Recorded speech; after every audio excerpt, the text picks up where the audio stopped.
While in addition sa mga i-acknowledge na ganyan, I would like to acknowledge the presence of the City Tourism Office, Siyas ng Kadayawan.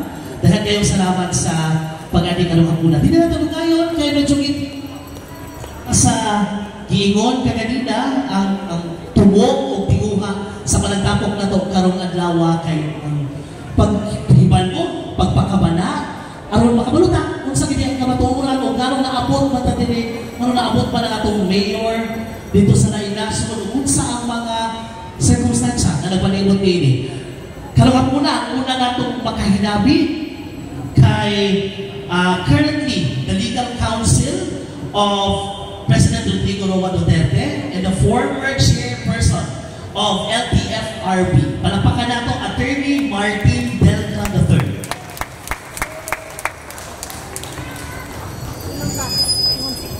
Number 1 prosecutor ni Tatay Digong kay si Marcos, Presidentes Pilipinas, Liman Kaana.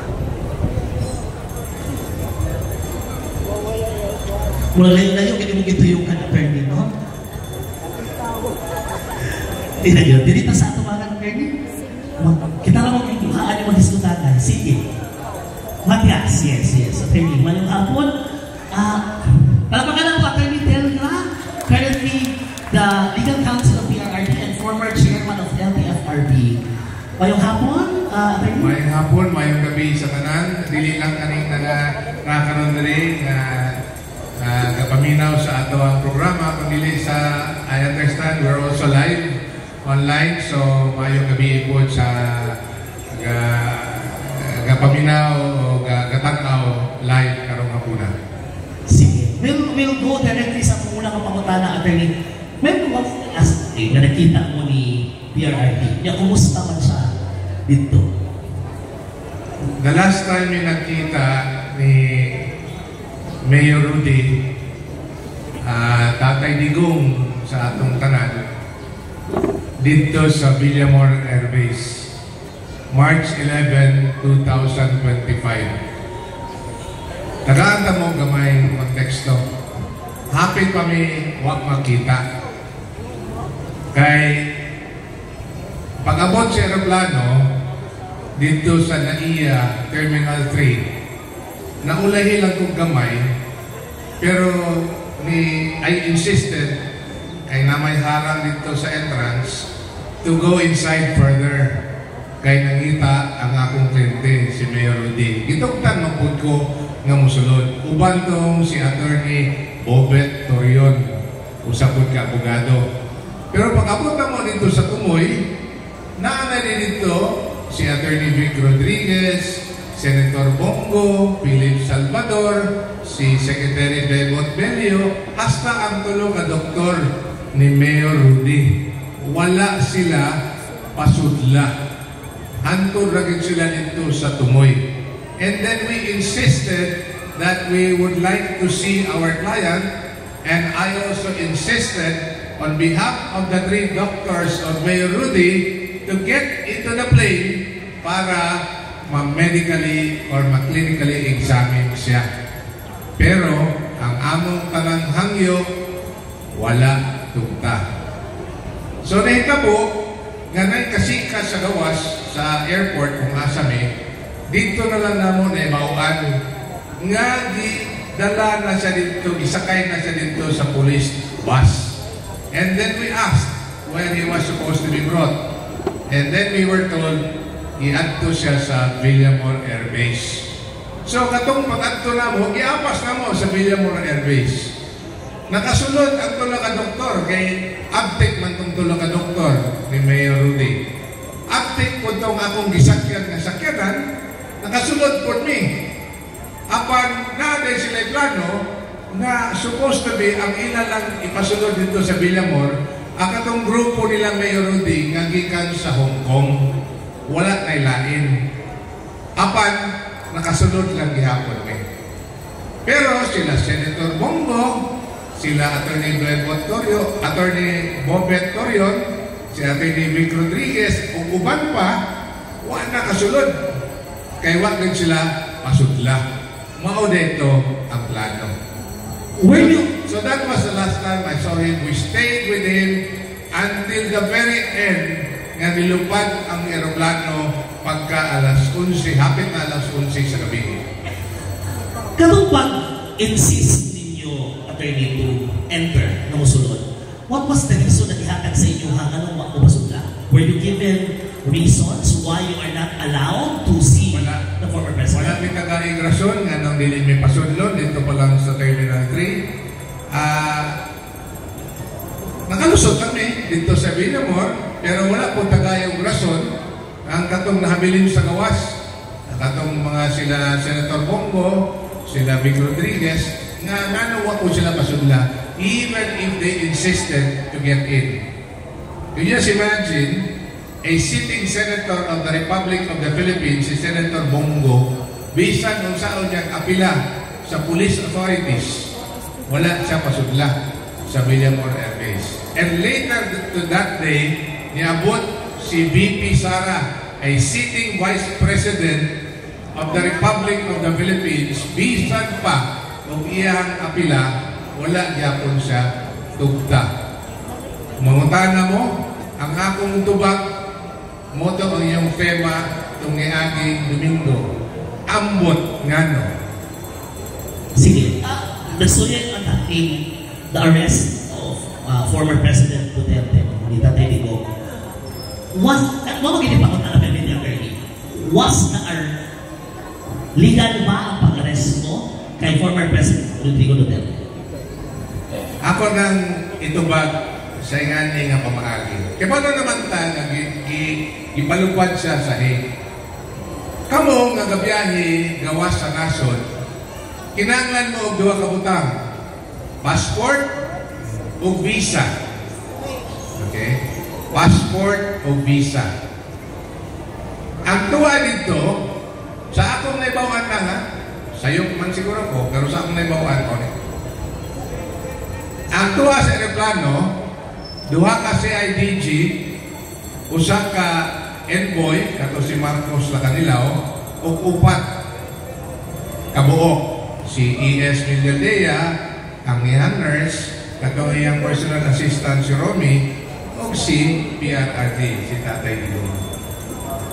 Silang tanan, except Ambassador Lacanilaw, walay visa. Mangambot na lang po ka, ganong ipalupad sa suko ni General Torre. No? Kay, iyahamang ko na itong mission. No? And I will put that in context later. Ganong ipalupad, nga walay visa ang mga pasahero. Mangambot na po ko. Ngano. So kung mayon ka, legal ba ito o dili, sa kanang aspeto palandaan, illegal na. Wapay labot sa pagpugos sa pagsakay sa aeroplano, padulong sa Hague. Ilalong sa ato ang balaod, kani in a very layman's way of understanding our local jurisdiction nga nini. Tagaan ta mo comparison. All foreign laws or orders, kanang mga order or decision sa gawas sa nasod sa Pilipinas, inig-abot na diri sa sulod, di yun na mapatuman. Unless iagi sa atong ginatawag og local courts. Ikitahin nato ang diborsyo. Naay gihimo nga divorce sa Las Vegas. Sa usa ka Pilipina o usa ka foreigner, dadto na sa Pilipina diri sa atong nasod. Kana nga divorce gikan sa gawas, di na mapatuman dinhi sulod sa Pilipinas unless kanang order na iagi sa korte. Mo-file ka og petition sa local court nga ikumpirma tong desisyon sa gawas. So sama na gyapon katong alleged warrant of arrest nga nadawat sa Villamor Air Base kuno dito sa March 11. Kung naay pag-aresto, sigon sa usa ka foreign judgment or order, iagi na sa local court. Moto ang among gipaabot nga mugawas si Tatay Digong gikan sa Villamor Air Base. para dadon siya sa korte sa Pasay. Kay ang korte sa Pasay mo may na jurisdiction sa Villamor Air Base. Wala po na nahitabo. Ambot nga no. But there was no warrant of arrest, attorney. At the time when he was arrested, wala. Dito pa lang sa aeroplano, protesta na si Tatay Digong. Ningon siya, ang ipakita sa yaha, kanang ginatawag sa Interpol nga red notice. No? Kanang red notice, murag agig notice lang na sa tanan Interpol sa tibuok kalibutan nga naay hukon nga pag-aresto. Pero dili ka na ang pag-aresto or arrest order o ginatawag na ito warrant of arrest. Okay. See, given karon in amin na circumstansya, na-establish na nato ng the failure of the authorities na danon sa local court, the kanang missing during the time of arrest, ang warrant of arrest. Mao ba ang basis karon sa atong ginahimong mga argument against the International Criminal Court? Muna ang gigawas sa tulog ka Senate hearing sa ginumala ni Chair sa Senate Committee on Foreign Relations. Muna sa gigawas. Busa, sa iyaharap kong inisyatibo, nag-file si Senator Amy Marcos of the administrative and criminal cases against those people who were responsible in bringing PRRD illegally out of the country. Nag-file siya dito sa Office of the Ombudsman. Sige. Certain kung ano pangutana sa tanan, attorney, after pila na matabo, Digong is in the Hague. What's that? Unsa na yung nagahitabo? Unsa may pangabuton? Naabay pangabuton? Magkaubas niya? Ang pangutana? Nauna ko itong imong katapusang pangutana kung makaulit ba si Mayor Rudy, si Tatay Digong. Hugot akong magtuo na makaulit siya. Makaulit siya. Usbo na ako.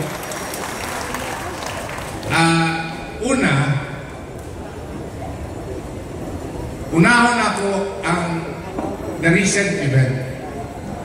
The recent event of his winning the mayorship of Davao City. Okay? And he won it overwhelmingly. Ako gamay, gamay konteksto. The last time na ay Duterte o Nagurales nagsangka, 2010, minumduman mo, Kapitan, nahitabo na 2010. Si Mayor Inday at the time against House Speaker Nagurales. Bardo, more than close to 3:1. 300,000 plus ang boto ni Mayor Inday at the time and si House Speaker Nogales 100,000 plus. Karon mas grabe pa. 8:1 ang ratio. 669,000 votes for Mayor Rudy as against 80,000 votes sa iyahang pinakaduol na kaatbang o usa ka Nogales. Kana nagpamatuod if we are to look at it from the point of view of sovereignty, because one attribute of sovereignty is the expression of the free will of the Filipino people. And that expression of free will diha nato mapamatud-an sa balota. Karon, kung may isgot mo, katong iyang programa itong una, iyahan naman ang isgot. Una siya idakop. Una siya, he was illegally transported to the Hague. Iya man ang isulti nga, o mamayor ko, ako nang ipadayon, dublado pa ang iyang mga programa sa malasakit, sa crimes, as well as the campaign against illegal drugs. Nituo ang kadaghanan sa tuwa dinhi sa Davao. Nganong dili man na ilhon ang expression of the free will of the people. That is an attribute of sovereignty. Meaning, kung dili na mapatuman nga ibalik nato ang atong mayor. Kusog ug lik-on nga mandatos nga mubalik siya o iyahang padayunon ang iyang programa isip amahan sa atong syudad. Ambot lang ngano.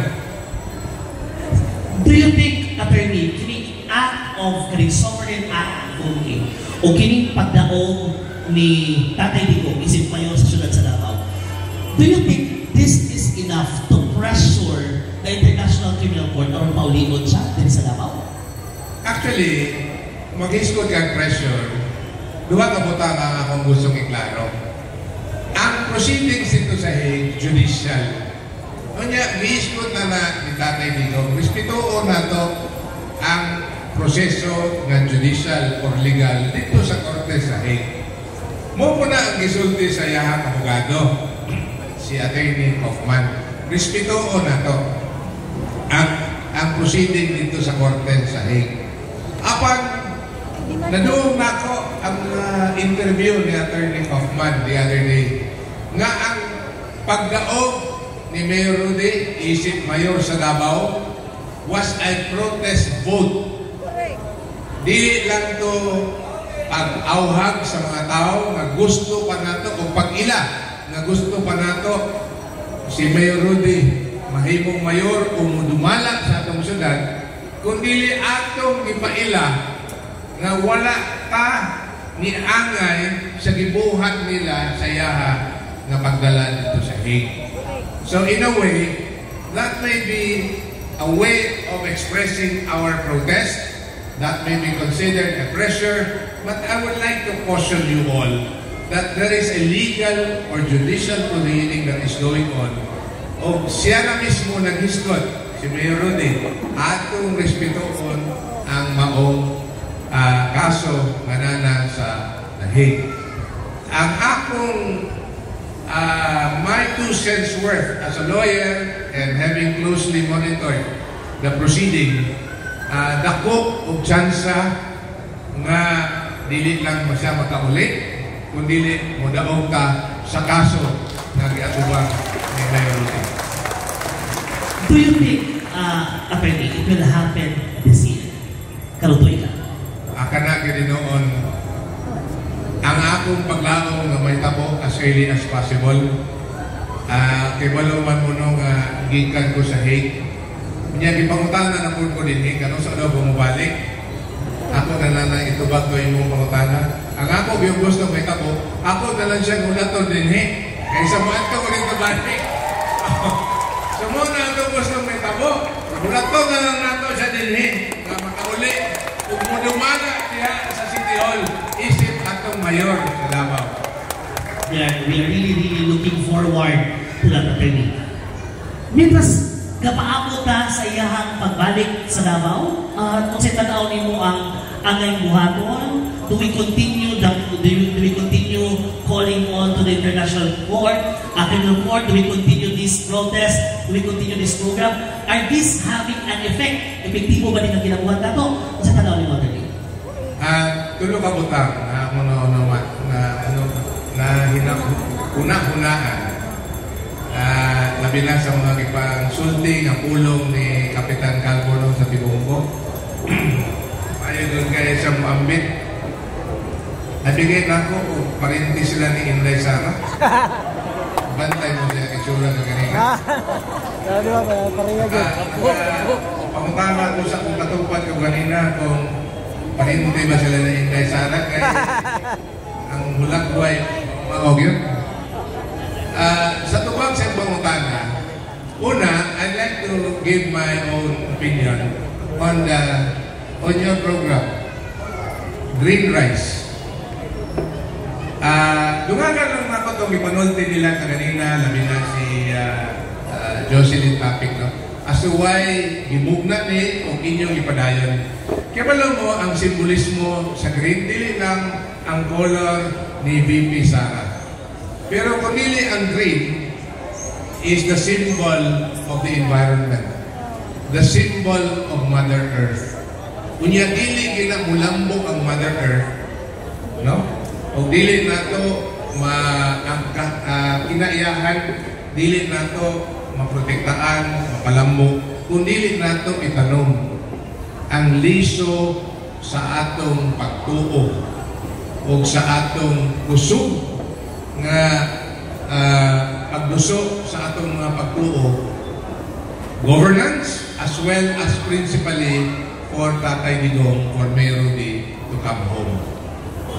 And I think that is a very good symbolism and ang green na pala. So ipadayon na siya. Kung imo kong pangutanon, I would ask you to continue doing what you are doing. Ikaduha, ang inyong kinabuhat din is very inspirational. The same inspiration as what Filipinos all across the world is doing. Kaya mo, muambit lang ko kumay. May tungod niya. When I went to The Hague, I was invited, and it was out of wala ko sa plano. I was invited to talk the following day. And I did not know nga grabe pagdaig sa mga Pilipino. Dili lang kay Tatay Digong, kay Mayor Rudy, kundi ang pagdaig sa ilahang pagka-Pilipino. And that's the reason why when I spoke the following day, I had to say this nga, all of you, ang Pinoy is anywhere and everywhere. And anywhere and everywhere you are always proud to be Pinoy. Proud to be Pinoy. And that makes you proud as well na naamo din Nga naman, naamoy kausa. Ang kausa na, dili na gikan diri. Gikan na diri sa kasing-kasing. Mas kusog na kausa kung gikan sa dugaan ang atong ginabuhat. And that's the reason why kung imong tanawon, matingala lang ko, asa man day gikan, ma'am? Ang gikan ko sa Switzerland, 2 hours by plane. Ha? Kung saan mong kiari diri? Makikambit o makikduyog dito sa Duterte Park uban sa mga. Ikaw ma'am, masa nagikan 3-4 hours by plane to Italy. Kung saan mo ka na kaya dali ma'am? Abuli na po may pagkahuman. Ha? Ako matingala. Nga, muanto lang yun dito, magpakita, muambit, and to be united with the Filipinos there. And that is something that you treasure as Filipinos. Yan, nakaingon ko sa mga kagalingon na yung sa katao na nakaawhan sa ito ang pagka-garboso sa ito ang pagka-Pilipino. To be proud to be Filipino because there is that one cause. And that one cause is carried by that one man that we all love. Si Mayor Rudy, si Tatay Digong. I will put that in the context of government policy. Dili na ko ni ilang palamposon ng istorya. I did mention this before. I would like to say this again. It has been the consistent government policy by any administration, na unaga ni Pinoy, gi-aresto, giditina, gi-suhan, or bisan pa gi-convict sa laing nasyon. We can talk about Mary Jane Veloso, Sara Balabagan, katong 17 kabuok, very recently, gipailan ang kaso sa Qatar for illegal assembly, pero gipanghambog sa BBM government nga ilang napadismiss ang kaso. Ang pasabot, kung naay Pilipino nga gidaog-daog, gikasuhan, bisan pang nakumpikta sa laing nasod, government policy dictates nga they will extend all necessary assistance to assist that Filipino, and if necessary, bring that Filipino home. Nganong dili man na mahimo sa atong halandong mayor, sa atong halandong presidente, si Mayor Rudy, si Tatay Digong. ambot lang yun. Ngano? Muna ang atong ikusabtan. Kabaliktaran pag yun ang hitabo.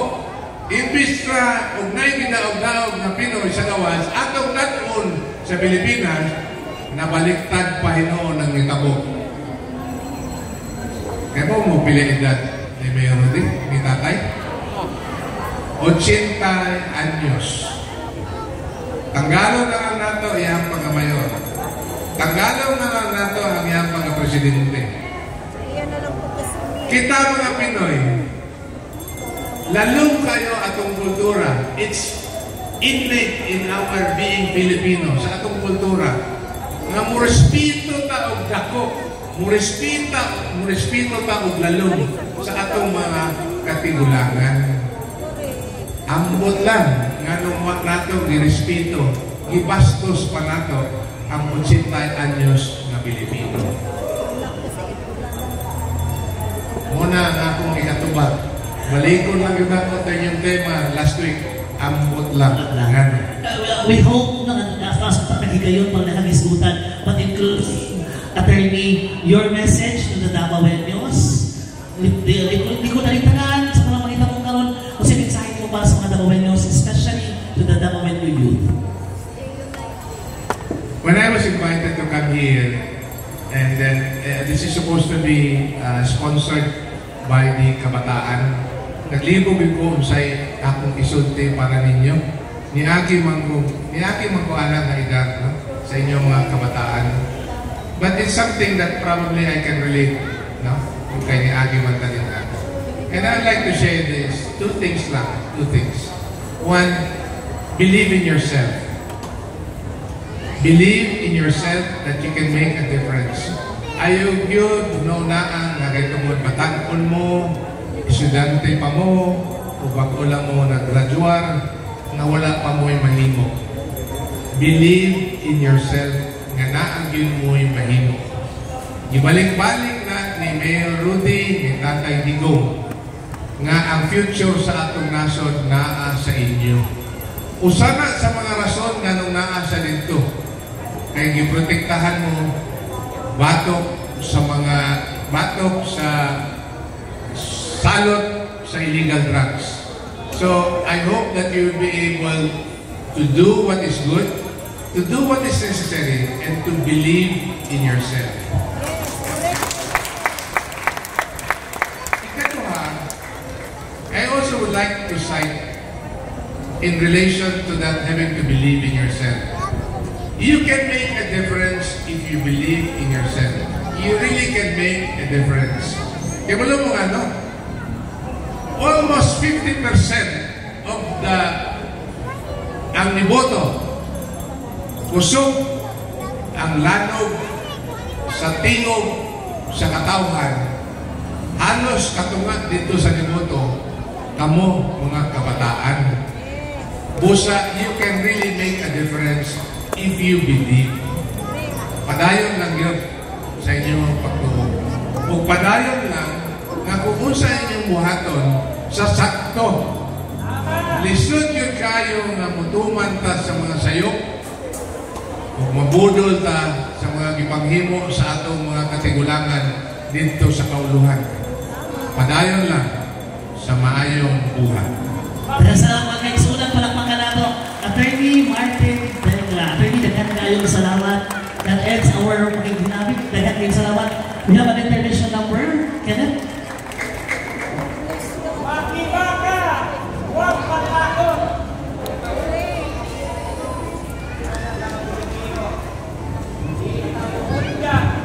Right, daghang salamat, and that's our pagpakabanat talk. Later, ato ang i-continue ang ato ang talk for the storya ng Kabatanunan. But for this moment, at this moment, ladies and gentlemen, ato